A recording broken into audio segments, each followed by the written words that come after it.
Hello, my friends. This is Blu-ray Cinema talking to another video today. And frankly, may I be frank, I did not know if I was going to do a video today or what to talk about today because this is last minute stuff right now. So, first of all, if you guys are doing the Barnes and Noble's Arrow video sale, which Amazon is doing the same prices as Barnes and Noble's, Barnes and Noble. That's a good thing. Hope you get a few things there, or at least something. Because I believe it ends probably the first week of February or the last week of January. I don't know because they don't give dates sometimes until you gotta keep checking Barnes and Noble. So, well, so far I got Under Siege, which I'm going to review and talk about sometime, and that's a couple weeks. And I'm probably going to have to order the Good, the Bad, and the Weird 4K. It says both cuts. I do have the original one by Magnolia or whatever it was at the time. It's not Magnolia, it's something like that, but that's only, I thought that was the only cut. Okay, I can get 4K, no problem, but it's not an extra cut, so I'll get the extra cut. Because, guys, I do not like Demolition Man. I don't. Okay, here's the thing with me and Demolition Man. Do I like Sylvester Stallone and some stuff? Yes. I think Cobra is just stupid and not fun, and it's just ripping off other films I've seen before. It's ripping off Beverly Hills Cop, which is a much better film. It's ripping off Dirty Harry, which is a much better film. And it just doesn't stand out. Cobra was made by Canon Films, okay? Or it was at Warner, then not Canon, but feels like a Canon movie. But anyway, I just don't like Cobra. I don't like Brigitte Nielsen as an actress, or whatever her name was. I don't think she's much of an actress, and I know she did a starring role of Red Sonja, which Arrow is going to put out in March, I believe. Yeah, they're putting out Red Sonja in March, but still, I'm sorry, guys, I don't like Red Sonja either. Some of those films like Conan the Barbarian and The Destroyer and Red Sonja, I don't like. I admire the acting, but as a film, as those films, I just don't. Edo Schwarzenegger has a cameo in Red Sonja, but he's not playing Conan. He's playing someone else, which is so stupid. It should be Conan in there, but anyway. But I don't think, like, you need someone else for it. And for Deep Blue Sea, there's a lot of it I like. I don't hate it. I just think that, like, Deep Blue Sea is, like, I see enough sharp movies to say, okay, Deep Blue Sea is kind of good, kind of fun, but still, do I want it? That's, like, to me, like a half and half thing. Yes, I do, and sometimes I don't, because at the end of the day, it's more of like a summer film where you just watch it once in a while, and then that's it. And then you watch it every few years, and that's it. And I don't want something to watch every few years. Or if I do, it depends what it is. But I'm something I'm going to love and not just be like half and half on. And Demolition Man, same thing.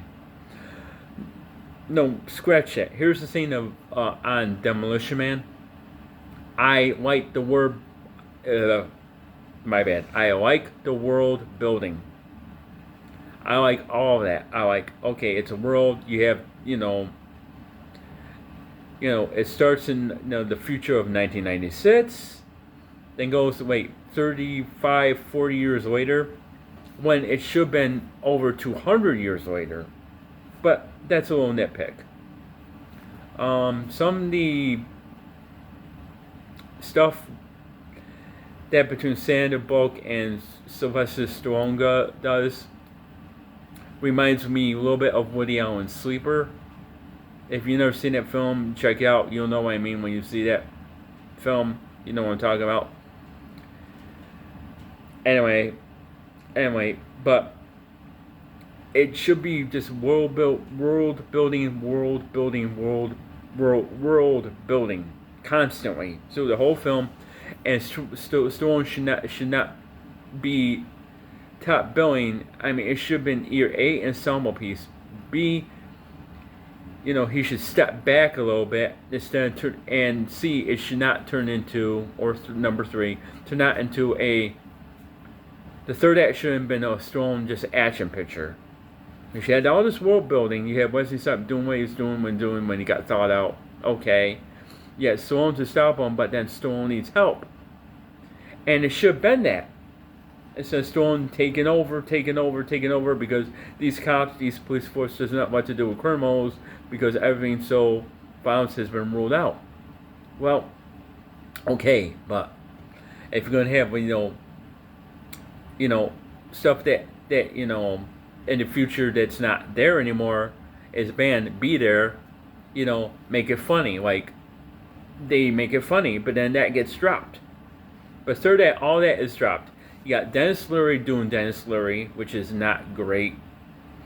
I mean, okay, what I mean by that is sometimes it works. When Dennis Leary does the film, the Ref, it works. When he's in Who's the Man as a side character for, he's trying to be police captain, whatever, or whatever he is in Who's the Man, it works. In Demolition Man, not so much. Because he should be another character, not just Dennis Leary, being Dennis Leary. That's a whole nother subject to talk about. Okay. Sandra Bullock is great.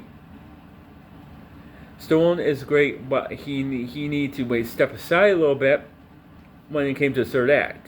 Or should have been ensemble piece. Rob Schneider is great, although they weren't great, and him and Stallone were not great in Judge Dredd, because this was in the 2012 one is a lot better, but that's my opinion. Everybody's going to have their own opinion on Judge Dredd movies, but that's okay.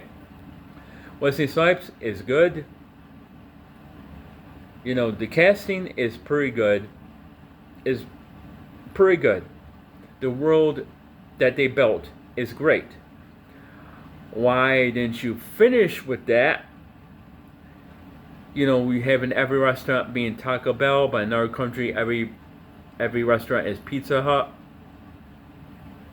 Yeah, there's 2 versions of Demolition Man, if you didn't know. One, the US was Taco Bell, the UK was Pizza Hut. And both are on the Arrow disc. Blah, blah, blah.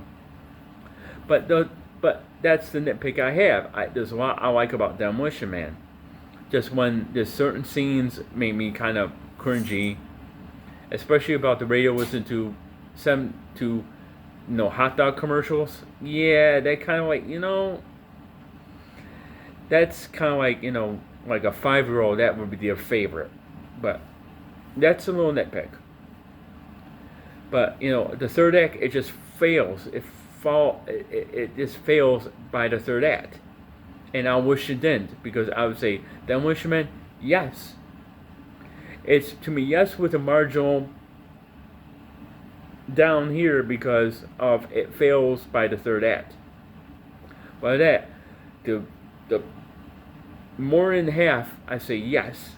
Once you get to the point where I'm talking about, that's where it fails. And can I forgive some of that? Yes. But the rest of it, no, because then all the characters you built,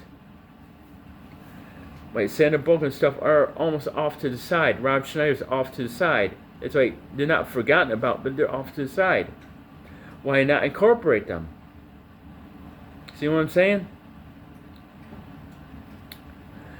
That's what I don't understand. And it's like, you built this world that you want to show, you want to do, you want to provide, you want to incorporate in the picture. And that could have been the whole thing on its own. But because you made it, the one's like half to third an action picture, which it kind of is, but it's kind of not. You fumbled the ball. You fumbled the ball, dude. You fumbled the ball. Great. The first and second, almost second, first great first and second act. I like that a lot. The set design, the sci-fi stuff, brilliant, great. you could, you could done that to the end, or done something where it came low action, and then you could done the sci-fi stuff, the world building at the end, and it would have been huge. It would have been great. And you fumbled the ball. So sorry, my subscribers. I don't. Those are the reasons why I kind of like have a half and half on both of those films. They may be great for you or great for someone else, but not for me. But we're here to talk about today also is Escape from LA. I had to choose something for a video. This is it. This is from Shout Factory. Now it's Shout Factory Gruff, which we all know. And this came out in 1996. Sequel to Escape from New York, which came out in 1981. We're not going to go on that one. Maybe another day. If I haven't talked about already. And I probably haven't. But this is 100 minutes. And it's got Steve Buscemi, Peter Fonda, Cliff Robertson, a cameo by Bruce Campbell. Yes, he's got makeup on his face, and what's awful, but still, a cameo by Bruce Campbell, because you can tell his voice, hear his voice a mile away. No, Kurt Russell, Stacy Keach, and a cameo also by Pam Grier. It goes for broke where he's surfboarding on water. So this is years after, and he's got to retrieve a doomsday device, and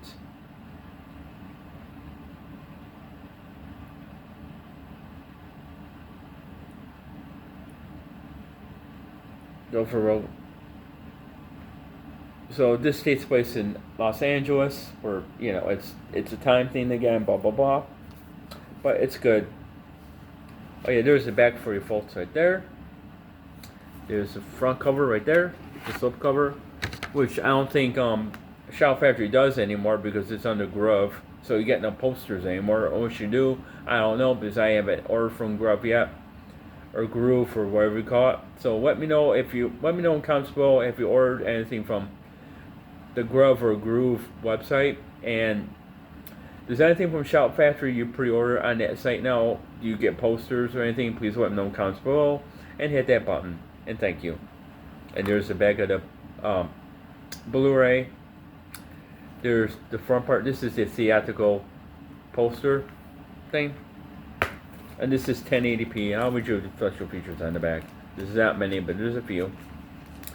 And here's the thing right there. Just like the slipcover right there. So boom. This is from Paramount, Screen Factory.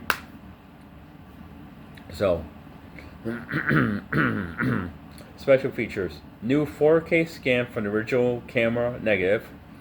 New interviews with actors Peter Jason and George's core face, who he played, I don't know.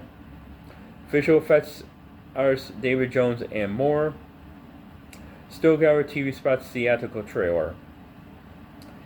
Yeah, it's radar, and yeah, 2.35.1 widescreen, DTS, 5.1 audio and stereo, English subtitles,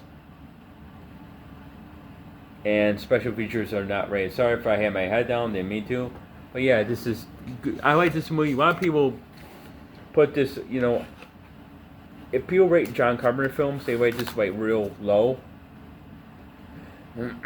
because of the Bruce Campbell cameo and stuff. It's not as good as the original one, and you know what, I do understand that. I really do, and I appreciate what people got to say about it. But I think this is all just, what the hell? This is fucking fun, Why not? It's a sci-fi action picture, and just they did whatever John Carpenter did, whatever he wanted to. Yep. I mean, Roger Ebert, the critic back in the day, he liked this thing. God rest his soul. But anyway, I like it. I think it's fun. I think it's pretty good. Do I recommend it? Kind of. But I do like it a lot. I mean, is it as good as the first one? It'll never be. It will never be like Escape from New York. You can't top that. But if you can take the character of Snake Plissken and put him in a different environment and make it fun, then yeah, I'm all for stuff like this. I am. I mean, this could be dull. I mean, John Carver knows what he wants to make, knows what he wants to do. John Carver has never made a movie dull as shit. Never. Not in his film career. Never. This could have been dull. This could have been fucking boring. And it's not. It never is. It never does. It goes by quick. Is this on 4K? I believe so, but by Paramount, not by Scream Factory, not by Grove, not by nobody else. If it's not, then my mistake. But I think it is. By Paramount. I believe so. You can check to see if I'm wrong. If I'm wrong, I'm wrong. I admit that I'm wrong, but I believe so. But that's it for today. Blu-ray Cinema, and hopefully on next I'll have something else better, or just as good. Or that. Hope everybody has, gets to go and get something from the Arrow video sale. Also, Barnes & Noble is having an indicator Blu-ray sale as well. So if you get one of those, if you want Arrow, there's those too. So happy hunting, happy shopping, I guess. This is Blu-ray Cinema saying, you know what? Bye and have a great day. And see you on the next.